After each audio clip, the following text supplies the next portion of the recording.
Hello, this is Russell Moore, and this is the audio version of my weekly newsletter, More to the Point. You can sign up to get that in your inbox by clicking on the link in the show notes. This week, I want to talk about cynicism.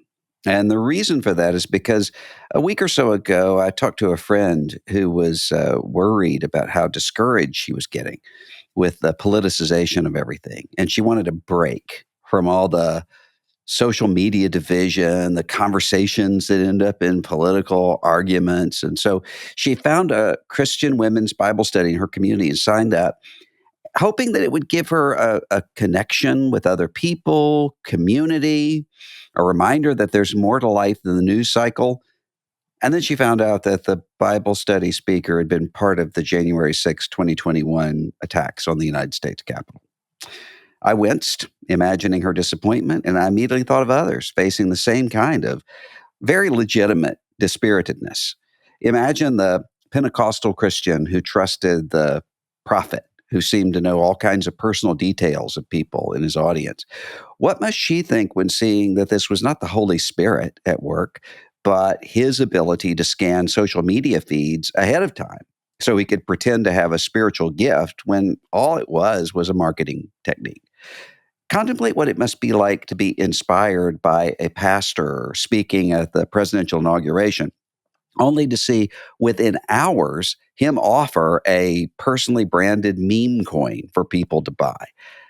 It would be hard not to see all of this stuff and not be disillusioned. Our danger, though, is that for some of us, disillusionment can easily give way to cynicism. And the cynicism of our moment is not just one kind, it's two. One is an opportunistic kind of cynicism. This is a kind that determines that no one's really sincere. The whole world is divided up into two simple categories, hucksters and marks. The opportunistic cynic decides how to learn how to be a better huckster. And anyone who doesn't is a sucker or a loser in that view. This makes things much easier for the opportunistic cynic because, among other things, it gives an immediate intellectual shortcut. You don't actually have to think about what's true and what's false or what's real and what's fake or what's right and what's wrong. All the opportunistic cynic has to think about is what works. Once the cynic knows who the friends are and who the enemies are, he or she has the template needed to cheer on the right side and to denounce the wrong one. The other kind of cynicism, though, isn't opportunistic, but it's instead despairing. If the opportunistic cynicism is self-advancing, despairing cynicism is self-protecting. Once I stop expecting actual goodness or sincerity in other people or in institutions, I feel like I can't be hurt anymore, or at least not hurt as much. The late Pastor Eugene Peterson's writings about how creatures such as crabs and beetles have an initial advantage over other forms of life because they have exoskeletons, protective bone systems on the outside to protect them from disaster.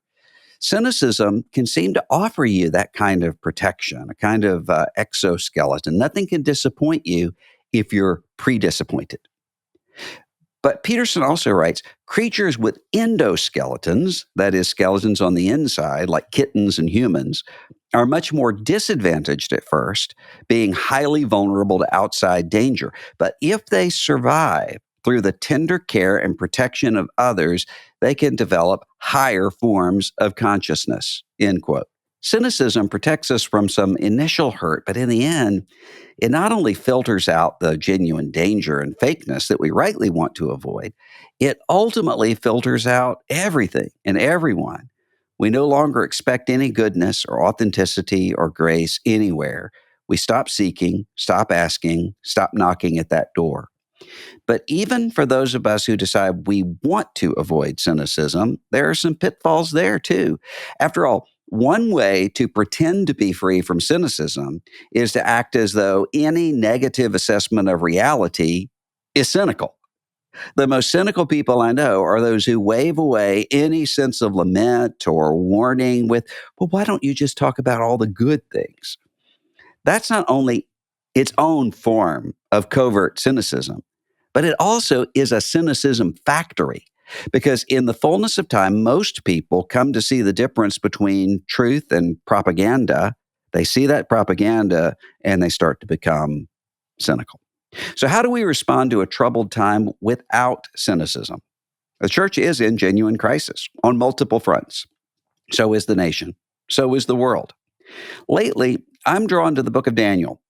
In the 9th chapter, Daniel, who was in exile from Judea in Babylon, wrote that he studies the books, the scriptures of old, and determined that, quote, the number of years, according to the word of the Lord to Jeremiah the prophet, must pass before the end of desolations of Jerusalem, namely 70 years, end quote. That's in Daniel 9:2. Now, that was itself a reckoning with reality. After all, Jeremiah was controversial because he said that Babylon would indeed carry the people of God away and that it would be 70 years before they would return. The people wanted to hear other prophets, those who said the crisis would soon be over. Now, if Daniel had been cynical, he might have denied that there was a problem at all and busied himself learning how to bow and curtsy to Nebuchadnezzar's golden image whenever the music started playing. Or he could have just given up altogether and decided that Jerusalem was gone, that all he could hope for is to be left alone in Babylon.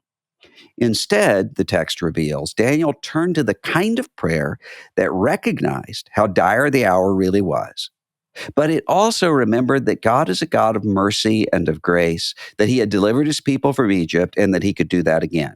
Now, therefore, O our God, listen to the prayer of your servant and to his pleas for mercy. And for your own sake, O Lord, make your face to shine upon your sanctuary, which is desolate, Daniel prayed. O my God, incline your ear and hear. Open your eyes and see our desolations and the city that is called by your name. Daniel 9:17 through 18. God's sanctuary was desolate. Daniel was free from the kind of cynicism that would say otherwise. And all that could change. He was free from the cynicism to give up on that either. Now, some of us struggle with seeing the depth of our crisis. Some of us struggle to see that the Spirit is still on the move and that any Babylon can fall, as the Apocalypse puts it, in one single hour, Revelation 18:19. We can help each other to remember all of that. And when one of us stumbles under the weight of cynicism, others can bear the burden for a while to keep the prayers and the hope and the memory going until the hurting one can hear it again, can see it again. Cynicism makes sense right now. It seems that the arc of history is bending towards cynicism. But we know that the arc of history is skewed. And it has been since our first ancestors fell dead in the garden. We know that something's gone awfully wrong with the world, and this is not how it's supposed to be. That's why we're looking for something different, for another king, for another kingdom. Let's keep our sanity by reminding each other that cynicism one day will seem crazy. This is Russell Moore. This is the audio version of the More to the Point newsletter. You can sign up in the show notes, and remember to join us later this week for another conversation right here on The Russell Moore Show.